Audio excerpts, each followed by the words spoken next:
right, good afternoon, everybody, and welcome to the Sustainability and Environment Subcommittee meeting. Today is Monday, the 18th, and I'm calling this meeting to order at 1:08. Here in the chamber, we are joined by Mr. Brian Skelly from SCANS. Good afternoon. Also, why don't we go around and introduce ourselves? So we got Brian, we got Ed Collins, member of SCANS.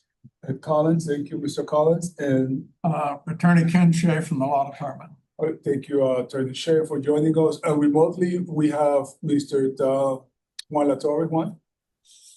Good afternoon, Counselor. We're also joined by Mr. Bern MacArthur, also members of SCANS. And also Springfield Climate Justice Coalition member. Springfield Climate Justice Coalition. Good to see you, Bernie. And we're also joined by our intrepid forester, Mr. Alex Chairman. Good afternoon, Mr. Chairman. Hello, thanks for having me. Welcome back from vacation. Thanks. We got lots of work for you, buddy. All right, so we are following up today the last meeting that we had about 2 weeks ago regarding the woodland ordinance. Mr. Latore was kind enough, along with the members of SCAN, group of SCANs, and several other people, putting together a draft for a woodland ordinance to protect our forest stocks here in the city of Springfield, with the aim of not only keeping our trees, which are so important for oxygen consumption and oxygen recycling, but also to keep our canopy shade, which is defined by, I believe, Alex, is that 39%? Is that the standard? 40% is the recommended. And we are 39? 36, I believe, somewhere around there. Okay. So we're slowly getting there. And then just before we get into the minutiae of things, the importance of the canopy shade is that the more trees you have, the more it keeps the area cooler. As I said before, in my own district, Forest Park, where I live, it is significantly 10 degrees cooler than in the parts of the city during the summer months. And that's a big difference.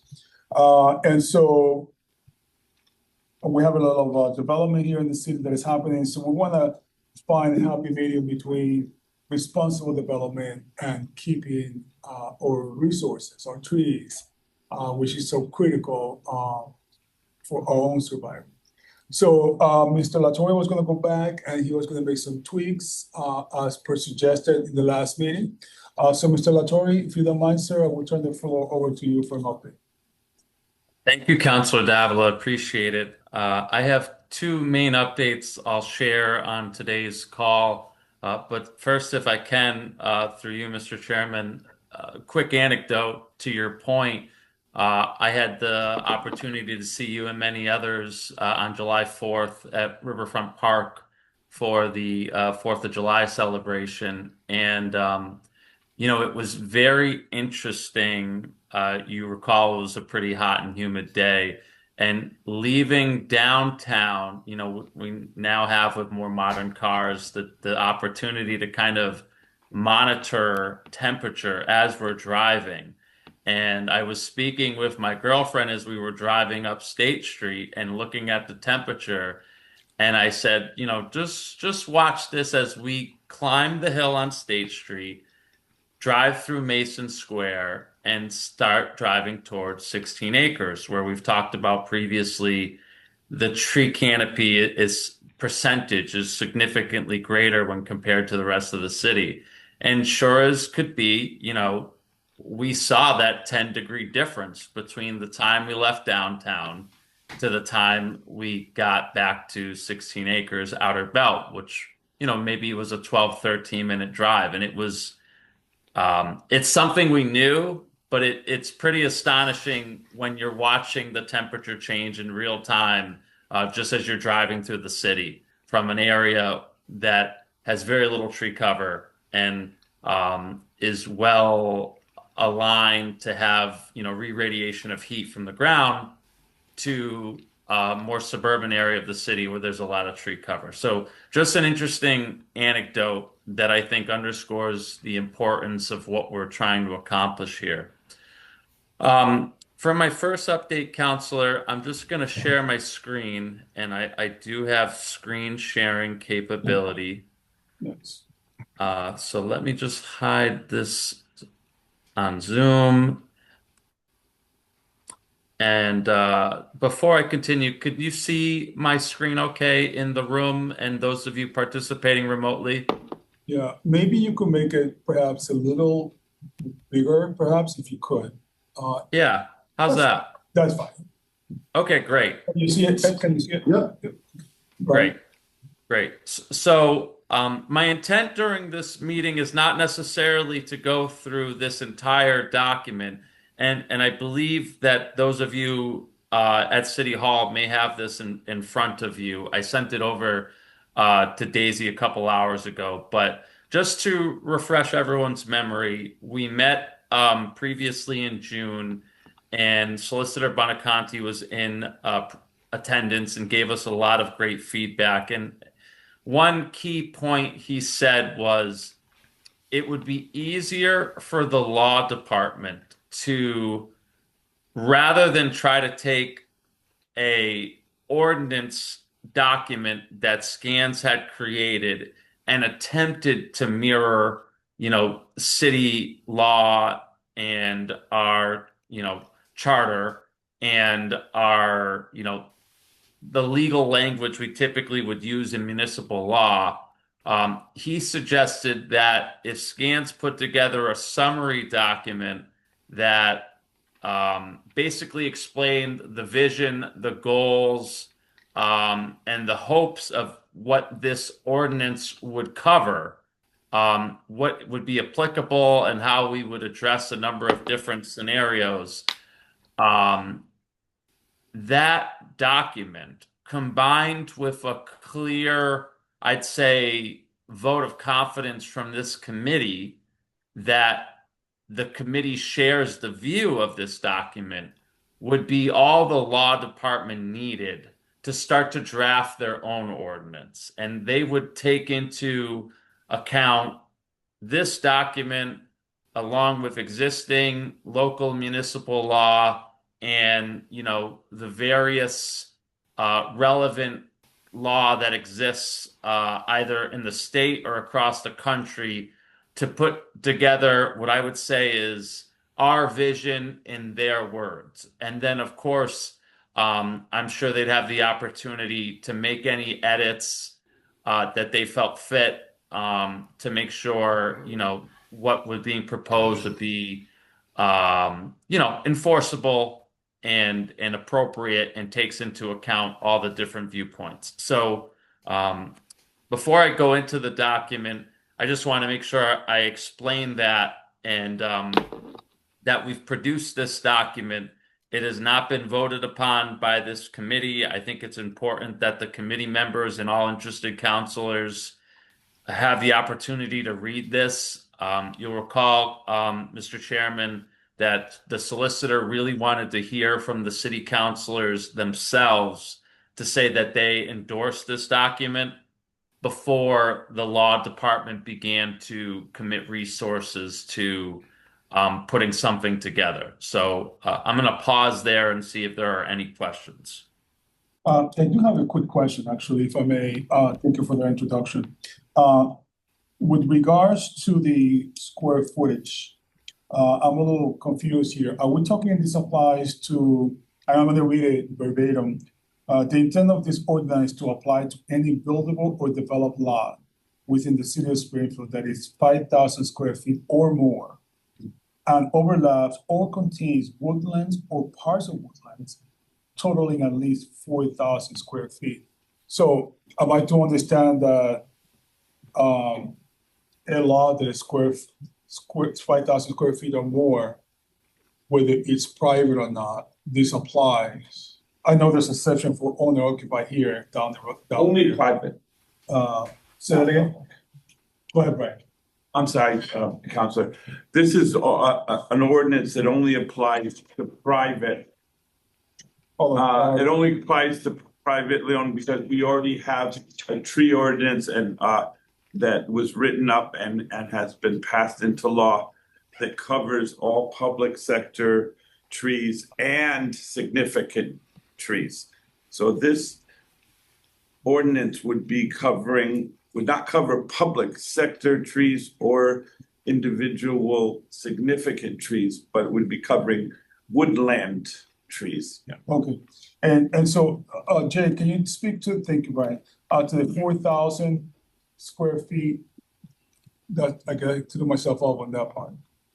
Yeah, no problem, Counselor. So I think it's best to break up the two numbers. So the first thing we're saying is that if you have a lot size in this city of at least 5,000 square feet, this ordinance applies. Let's just start by talking about the parcel size, 5,000 square feet. But then what this ordinance is saying is that if at least 4,000 square feet of that individual lot has a tree canopy covering it, those two facts together constitute an urban woodland that would be regulated under this ordinance. So let me try to provide a very clear example.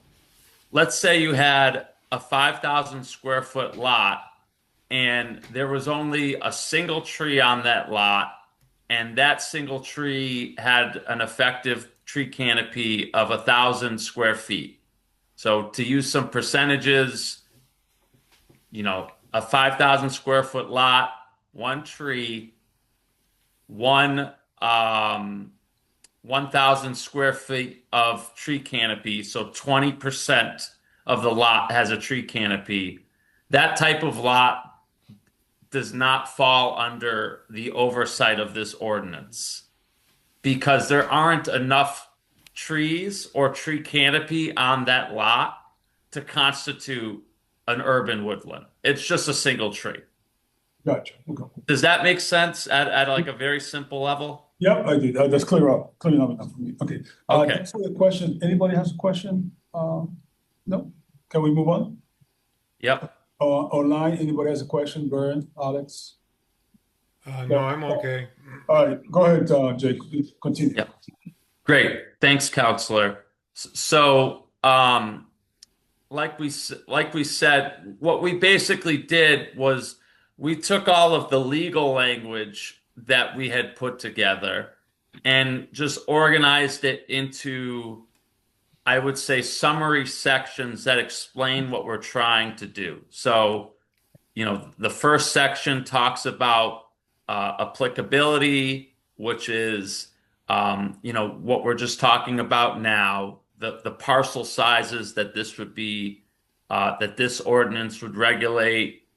And we talk about the fact that, we're trying to come up with a proposal that recognizes that there's going to continue to need to be periodic tree removal from privately owned parcels for very legitimate reasons, such as removal of a tree because of utility work, or removal of a tree to make an effective solar panel system, or removal of a tree because it is old and represents a fall risk to the homeowner. The ordinance is not attempting to nitpick those small number of trees that are being removed. And so we've written here and we've discussed the fact before that, less than 5 trees being removed is not something this ordinance covers, and less than 10 trees being removed, there is, we're proposing basically a solution to opt out, homeowners from this ordinance, right? We don't want to be overly burdensome to homeowners who may have legitimate reasons to cut down trees. But the goal here continues to be to either eliminate the practice of clear cutting, and in cases where clear cutting can't be eliminated, to make sure that the city is fairly compensated for the removal of those trees, and the impact they will have on the effective climate of the community, and to make sure that there is a mitigation plan in place in terms of replanting of trees to ensure that over a period of years and decades that some of that tree canopy that is lost in a clear cut is restored. And so we do this with all of the things that we have previously covered, which is the establishment of a permitting process for any entity who's looking to, perform what we would call a more significant, removal of trees on a private lot. That permitting process will require obtaining a permit, which we describe in this document. That permitting process is going to require notices to abutters, which we feel is very important because today existing regulations don't require that type of communication for the removal of trees. We discuss, the type of information that we believe would be useful in a permit application to make sure that the city and this new regulatory authority would have the information they would need to make an informed decision. And basically what an approval might look like, granting the individual applicant the ability to perform a clear cut of the majority of the property, allowing the developer or applicant to have a partial removal of the tree canopy, and potentially the denial of the ability to perform a clear cut of trees. And just continuing through this document quickly, we discuss, our recommendations about how if a developer feels, an applicant feels that removing a significant number of trees is a necessary aspect of their proposal, that mechanisms be established so that the removal of those trees would trigger a fee that would be paid into the tree fund for the city of Springfield, and that replacement trees be planted so that the long-term impact on that particular lot that was cleared is mitigated, not in days and weeks, but in years and decades. And we recommend to this committee that to regulate this, we establish a new commission within the city that would have the requisite experience to, review permits and act on them. We talked about last time who we felt, would be appropriate members to make sure that there was the necessary skill sets on the commission. We also talked about making some adjustments and allowing the president of the city council to have a little more voice in the appointments, which we included in here. And to kind of wrap up here, we just include a couple sections about making sure that there are adequate protections to ensure that applicants follow the process and don't necessarily try to circumvent it, and that there are appropriate penalties in place should we uncover scenarios where applicants or non-applicants simply, ignore this regulation and perform a clear cut without going through the process. And that's the document. It's a hair over 3 pages. In this document, there's really nothing substantially different from what we talked about a couple weeks ago, except for some of the discussion points we had during the last meeting we worked into here. And so I think at this point, Mr. Chairman, you know, it's up to this committee to kind of, analyze this and give their blessing to the law department that, this committee kind of embraces this idea, or potentially make, any last adjustments before this goes to the law department so that they can hopefully craft something. Right. Okay. Thank you, Jay, for this presentation and for clearing up some of your points that were discussed during the last meeting. Quick question, which I'm sure is going to come up. The $50 fee permit, did we refresh my memory? Did we say that's going to go into a special fund, and does that go into the general? Yeah, I can refresh your memory on this one, but I'm sure others will keep me honest here. What we discussed during the last meeting with the solicitor is that fees through legal ordinances can be allocated towards specific funds within the city. And we're proposing that if an applicant made, a submission to the city that was approved, and they were removing a certain number of trees, the fees associated with that removal of trees, which would be based on their proposal and the size of the trees, would be deposited into the City of Springfield's tree fund, which is an existing financial line that already exists within the city.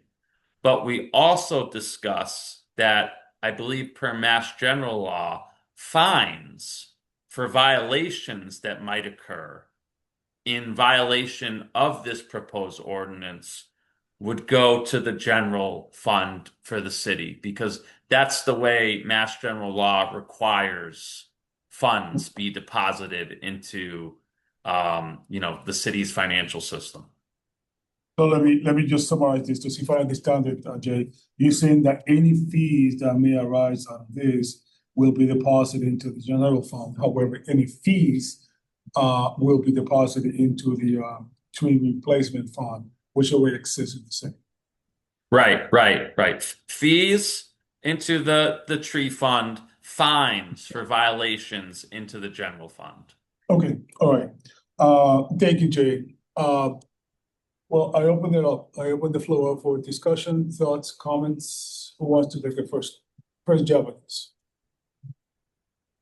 Alex, you look like the expert, so I'm gonna hear from you first. Sure. So,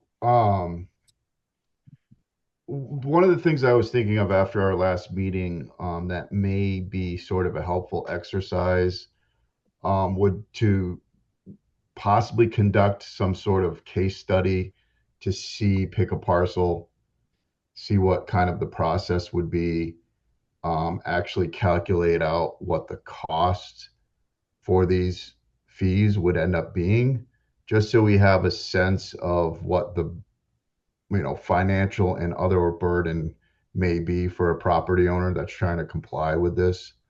I just think it's a good idea to kind of go through a dry run just to make sure that what we're doing is, within reason. That $50 per diameter inch number was what we use for our public shade tree ordinance. And when applied to an individual tree, I believe it's very reasonable. It's actually probably on the lower end of many of the ordinances. Other communities charge upwards of $100 per inch.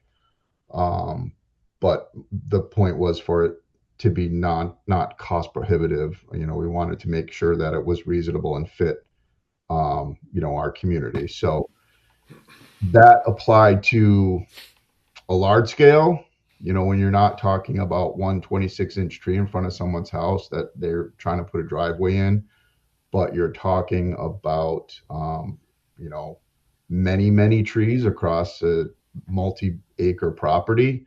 I think it would make, I think it's a good idea to understand what that cost really may be. because it's likely going to exponentially increase depending on what the forest cover, obviously the size of the trees, but also the size of the parcels, and just to kind of see what what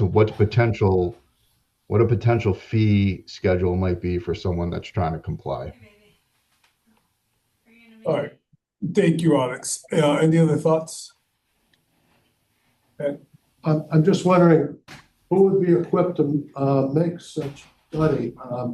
Hopefully, we wouldn't rely on somebody who was already adverse to any kind of tree ordinance to be doing such a study. I mean, so I would certainly be willing to walk you guys through the process, work with scans or the subcommittee, whoever wants to participate in the process and have it be an open process. I mean, I think otherwise we'd have to hire a consulting firm or something like that, which is there's a cost associated with that. But I'd be willing to spend some of my time working through that process, if that's helpful. The real intent of my question wasn't the question whether or not that's something, I didn't think you were going to be you'd be doing yourself, but certainly wouldn't want someone who does that type of work on behalf of developers to be the one to do the survey. I understand that. Eventually, the developers will be hiring their own consultants, theoretically, to assess their properties. That's how the current ordinance is written. And I believe that's what the intention of the ordinance is. So I don't know how we get around that in the long term, but this would just be something that we would do internally with this group to determine, how the process works and what it looks like in a very general sense. I mean, we don't have all the letter of the law written as of yet, and maybe we do it again once we do have all those regulations written. But as it stands now, there's a pretty good draft that was presented at the last meeting, and then we also have these guidelines now that Jay has presented. So I think there's enough information there to kind of get something started and get an understanding of what the fee schedule may end up being and what kind of the process is and how difficult it may be to collect the data that we're asking and to process it and figure out what the mitigation costs would be. Mr. Chairman, I'm in support of this idea. I think it's important that we have as much information as possible. And I've already got a couple ideas of perhaps a way that we can put together a little calculator, so that we could,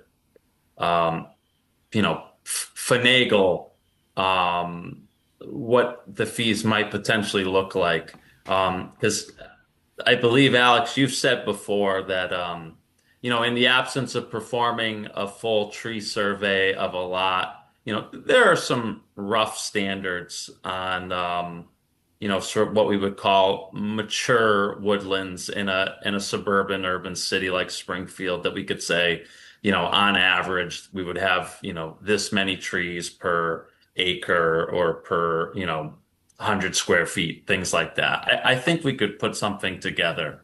I think it would be a good exercise. Before I go on, so am I to understand, Alex, you and Scans are going to sit down together and you're going to do an exercise of what the cost may look like on average per lot in the city of Springfield, correct? Yeah, we'll have to figure out what the exact metric will be that we'll present, but yes, I'd like to sit down because I've done some calculations on my own. I don't have them here. It was at a previous meeting, but there are, as Jay mentioned, there are stocking tables that are used in traditional forestry that could be applied on a larger scale basis. And I think that it really depends on the scale of the project. So if you're talking, like I said, about one lot and they're cutting 6 trees, they're over the limit. It's very easy to go out and measure 6 trees. Right. When you're talking about larger developments, which I think this ordinance is really targeted at, you're Yeah. talking about multiple acres, tens of acres, 15-acre parcels.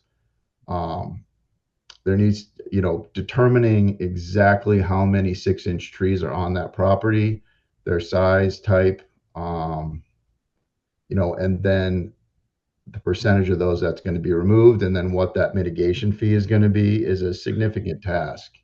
And it could Yes. end up, um, also presenting a significant cost, and whether or not the committee decides that that's an acceptable cost to developers, that's fine. I mean, that's their decision, but I think it would make sense to understand what those costs could potentially be before something is set into law. All right, thank you. So just quick question, how long, do you think that it might take you to come back with something to us?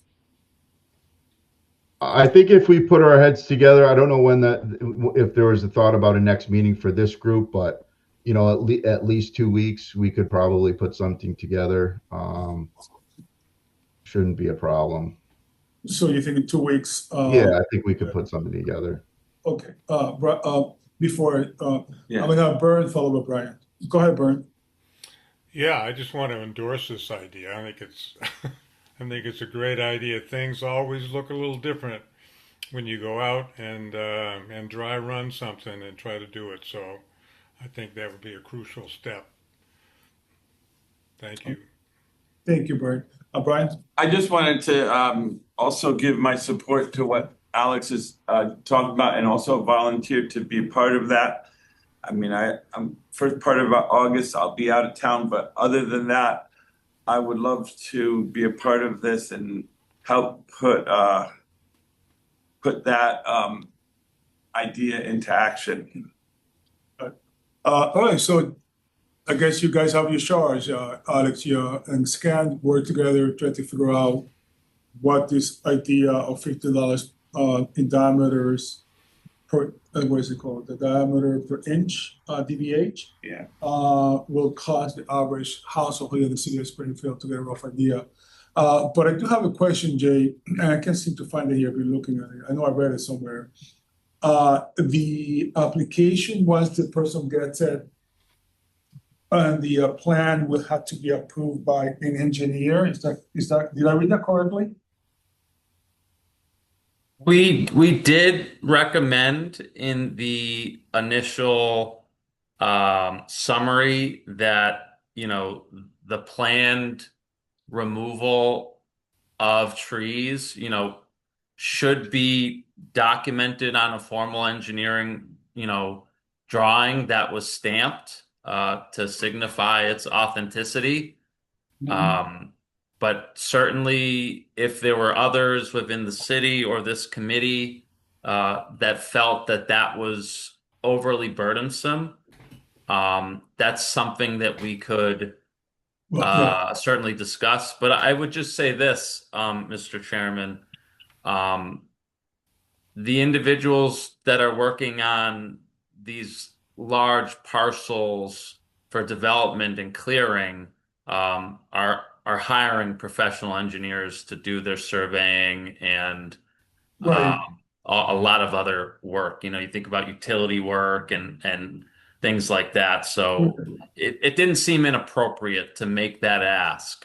Right. No, I am definitely, I'm sure that the developers, they have a Rolodex of engineers at their disposal, but I'm thinking of the average Springfield residents. Where do they go and get an engineer? Where do they even start? I don't think that we're talking about the average homeowner wants to cut down 2 or 3 trees, needs to go to an engineer.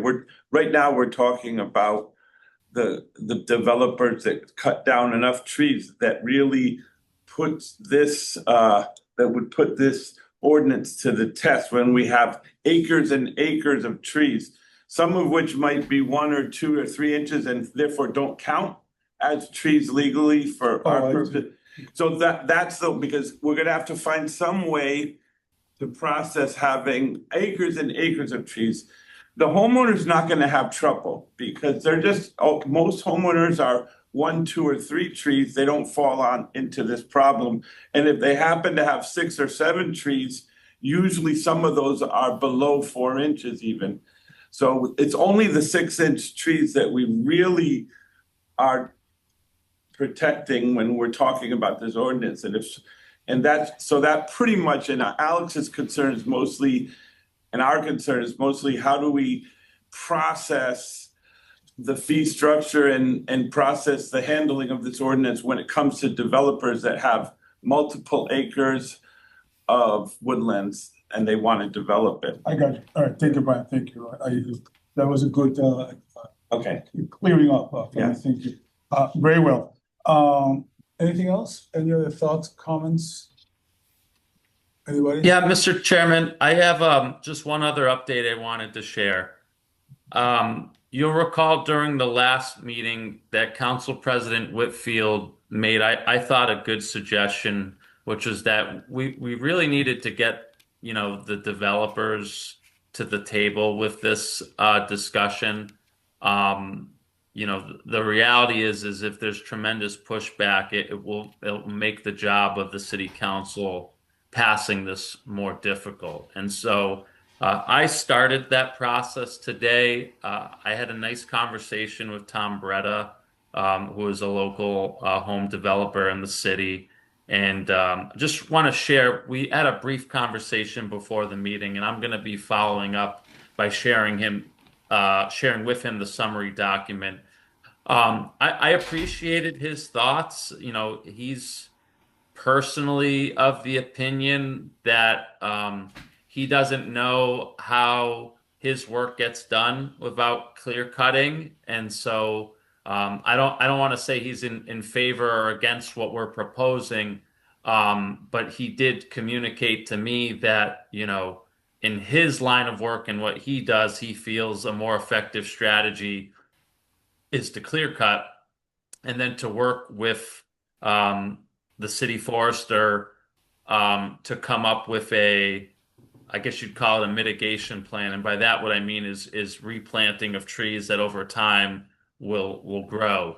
And so, one of the things he commented on that I thought was useful for us to keep in mind was he brought up the example of a 7,500 square foot lot, to develop a single family home on. And that when you take into account not only the property itself, the house that you're building, but also all the utilities that come on site and the spacing, as he describes it, that local and state regulations require as far as spacing and separation of the utility lines, you could start to envision a scenario where a wooded lot that has a lot of trees that you would like to save becomes difficult to save, because of just the different requirements that come with building a home.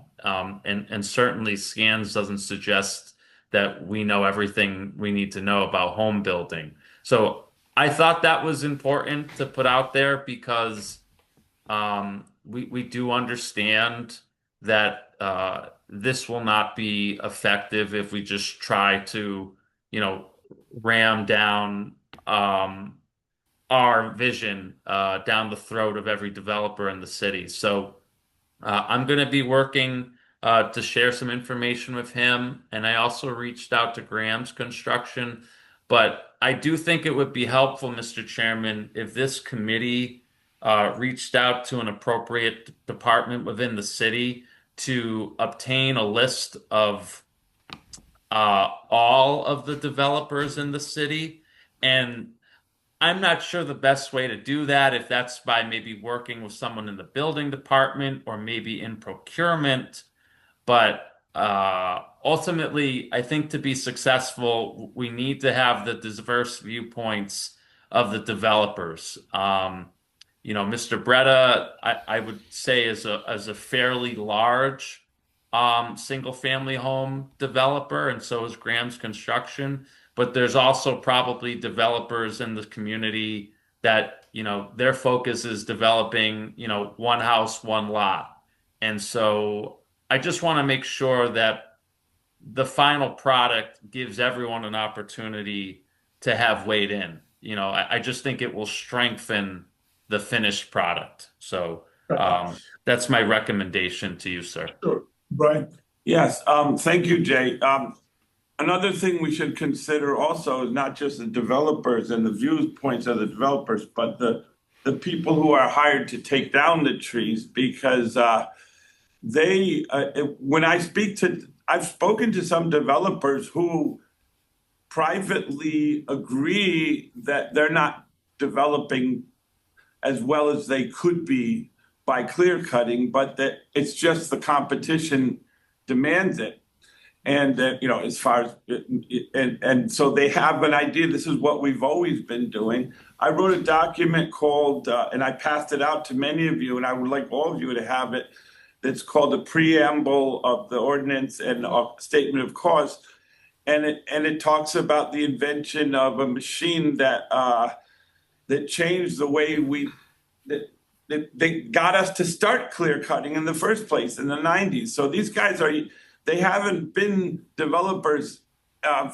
They weren't developers in the 70s and 80s, but in the 70s and 80s, we weren't clear cutting the way we are now because we didn't have the technology. So I wanted to make sure that, just as Jay says, we talk to the developers, many of whom or some of whom are amenable to some sort of regulation of this because they don't like having to do it. And also the same thing, even more so with the tree removal specialists. Many of them don't like to take down healthy trees and would be happy to have regulations to regulate their profession as well. Thank you, Brian. Yeah. All right, so do a time check. The time is now 1:49. Alex, can you comment on Jay's where talk to Team China about the list? Can you provide us the list as the developers? Because I do recall in the past, Councilor Govan trying to reach out to the developers, and apparently there was no luck. And the one thing that I would hate is for us to we need their opinion, but we can't get bogged down on this either. Either they show up or they don't show up. Either way, we'll move forward.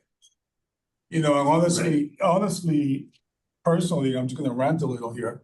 I really could care less if we do this and they show up and start pounding the chest and throwing the way around. Dude, we called you not once, now it's gonna be twice. Either you show up or be square. I guess it's the easiest way I can say it. So anyway, with that being said, Alex, point us to the treasure box. How do we? Well, we have, limited interaction with developers. I do know Tom. I do know Mr. Graham. But we also have had individual interactions with other individual developers. I don't personally keep a list of everyone that we interact with. I think the building department probably would be the best source of information as far as, because they're issuing the building permits. Most of the time when I work with a developer, by the end of the process, my permit is being issued to a tree company. So I may work with a developer to get there because they're the ones hiring the tree company. But when I issue permits particularly for city trees or for significant trees, it's usually to a tree company, not a developer. So where I do have a couple of ins, I certainly could not provide a comprehensive list of folks that are building in the city, especially when it comes to, as Jay mentioned, the smaller, single lot development type of businesses. Gotcha. Brian. Well, Alex, I think we should be interested in your list of tree removal people too, because based on what I just said, I think that they're part of the process and their voices we should give them an opportunity to get involved. Thank you.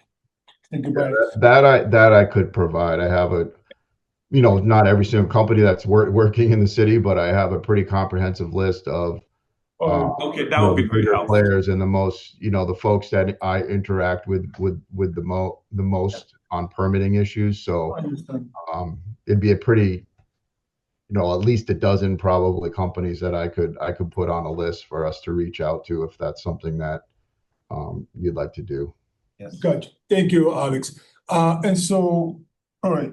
So let me just recap real quick. In terms of action steps, Scans and Alex are going to get together. They're going to come up with some sort of a sample of what the average lot in Springfield may be paying for tree removals, 5 or more trees that are more than 6-inch diameter in the city of Springfield, just to give a sense of what that financial cost will be to the residents.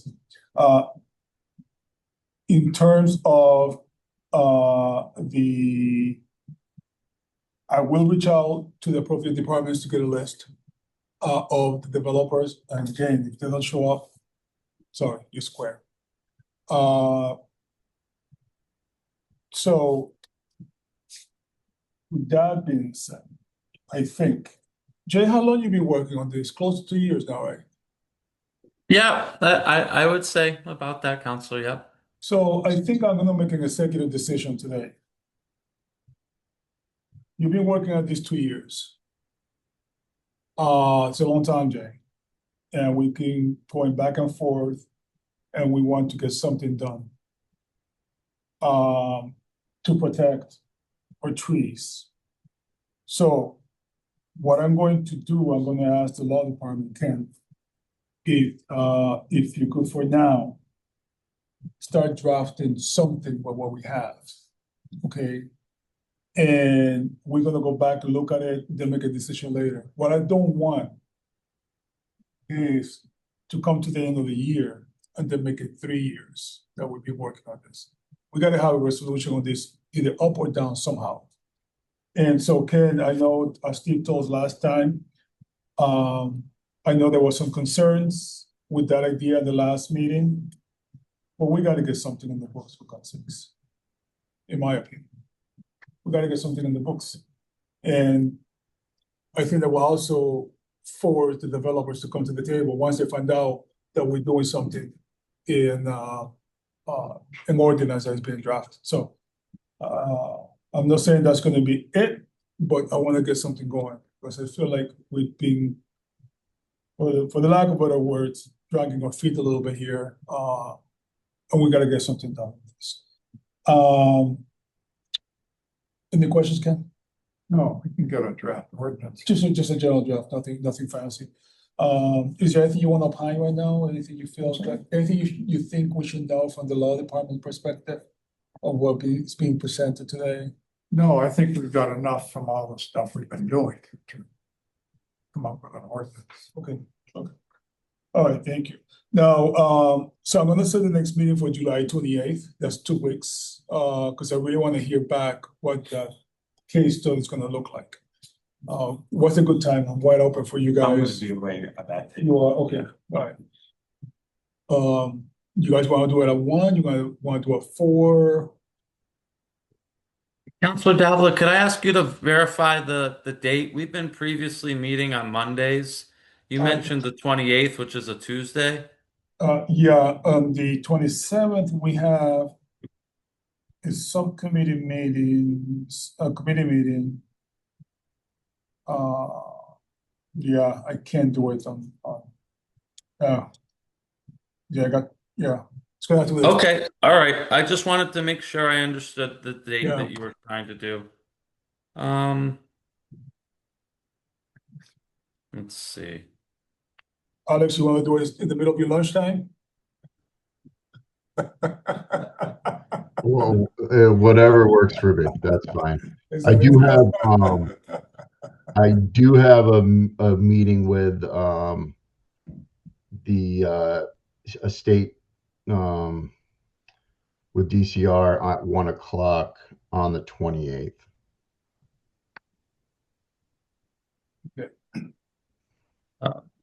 Counselor, is there any chance, if it would please everyone, that we could try for 11 a.m.? That would work for me right now. I don't have a problem with that. That works for me. Yeah, sure, 11 o'clock is good with me. Yeah, Okay. Ed, is that good with you? Yep. Attorney Sharp, Victor, what date did you pick? July 28th, it's a Tuesday at 11 a.m. I don't need a draft by that day. Oh, okay. No, maybe like a month later down the road. I just want to put it on the record that I would like to start seeing something that Right. we're Okay. starting to massage the dough, I guess, or prepare the dough for the final cake here, I guess is what I'm trying to say. Yeah, don't feel pressure. All right, anything else? Nope. All right, thank you, everybody then. So we're gonna reconvene July 28th at 11 a.m. And that being said, thank you, everybody. Alex, please give me a call soon as you convene. I will right now as soon as we hang up. And Jay, when you get a chance, if you want to reach out, just send me an email. Maybe we can coordinate our next steps as far as the case study. Okay. Come up with a plan. Sounds great. I've got some ideas. I'll send you a message and I'll include everyone in this group. Sure. Thank you, everybody. Okay. Later this afternoon or tomorrow. Jay, is that Jay? Counselor, I was just saying to Alex that I'll start that process of communicating about the case study. I think Ed was asking you to call. Jay, could you call me later this afternoon or? Oh, yes, Ed, I'd be happy to call you in a couple hours. No problem. Okay, a couple hours would be great. Thanks. All right. Well, with that being said, the time is now 1:58. Meeting is adjourned. Thank you, everybody. Thank you. God bless you. Thank you.